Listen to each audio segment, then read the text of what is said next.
Hello! So I thought I'd just make a quick video of some of the tools that I've found helpful as we're transitioning to being online.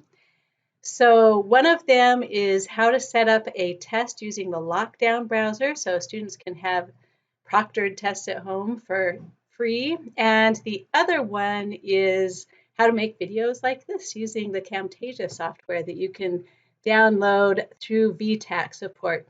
So the first thing, let me show you how to set up a quiz using the Lockdown browser. So I'm going to go to Course Activity, Quizzes, and right over here, we can get into the Lockdown browser, and they actually have an entire little video sequence with video tutorials, and it explains how it works. They claim that it's actually more secure than going to a testing center. So it has some interesting AI capabilities that look at students and what they're doing during exams. So I'm going to go ahead and continue on to Lockdown browser, skip over those videos, but feel free to watch them if you would like. And under Lockdown browsers, you will have a list of all of the quizzes that you've done. Okay, so now let's say that, and I'm just going to pick a random quiz here. So I'll go back to my old syllabus and curriculum quiz here. So I'm down arrow, and then I'll click on settings. And for this one, I'll say require Lockdown browser. You can add a password to this, although you don't need a password. So as soon as they start taking the quiz, they'll actually have to download the software first. But if you feel better with a password, you can put some kind of a password, but you'll have to give that word to students so that they can type it in and access the quiz. Under advanced settings, so it's probably a good idea to lock students into the browser so they don't have other websites open and getting help from chegg.com or something.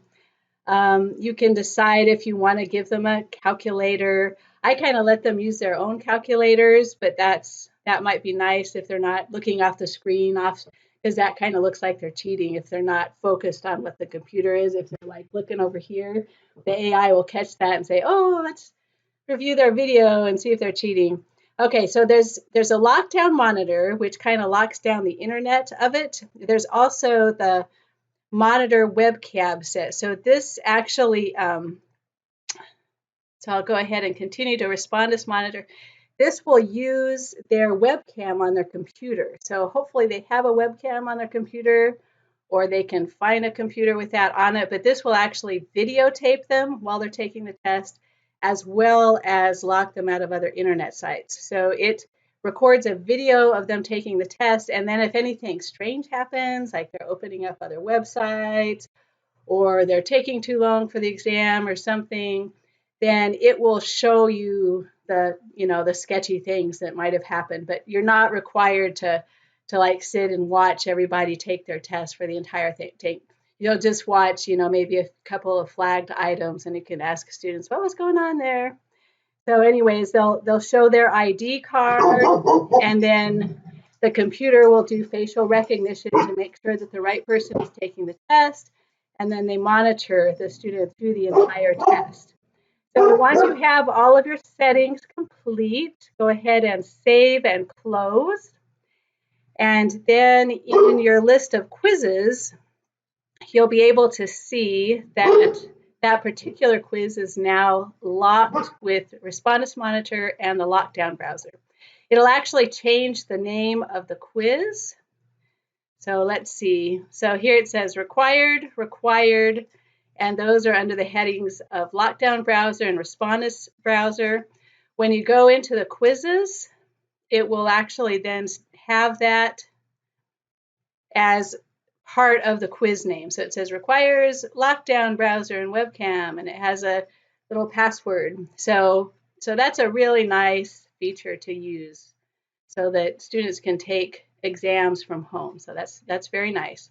Okay, the other thing is how to make videos. And I have just been downloading things onto YouTube because YouTube has voice recognition software, so it can do closed captioning, which is really, really nice, especially for students who English is a second language. So to be able to have the text of what you're saying as well as the video. It complies with ADA requirements. Okay, so I just hit VTAC, and there's quite a lot of great support services in here. So starting classes up, ending classes, assignments. So you can kind of go through how to input grades, instructional software, all of this, user access if you have trouble getting people signed up. So check through some of the things in VTAC support under instructional software. So this is software that you can download on your computer for free and just put in a ticket to OTS if you need help downloading this on your laptop. So within this, here is the Camtasia software, and that is what I'm using right now to record this video. So it will do a screen capture. It has a lot of editing tools, so you can add arrows and text and thought bubbles and very easily cut and paste, and it's super easy to learn. So I would, I would recommend, so here's some tutorials on how to use it, and it really is very self-explanatory. It didn't take me long at all to figure out how to use it. There's a little opening video, and here's where you download it. So some great resources in here in VTAC. And as always, let me know what I can help you with, and hopefully this will be kind of a neat thing to do, to learn how to make videos and learn all this new online resources. There's some really fun websites out there to incorporate into class too. So hope all is well, and we'll see you later.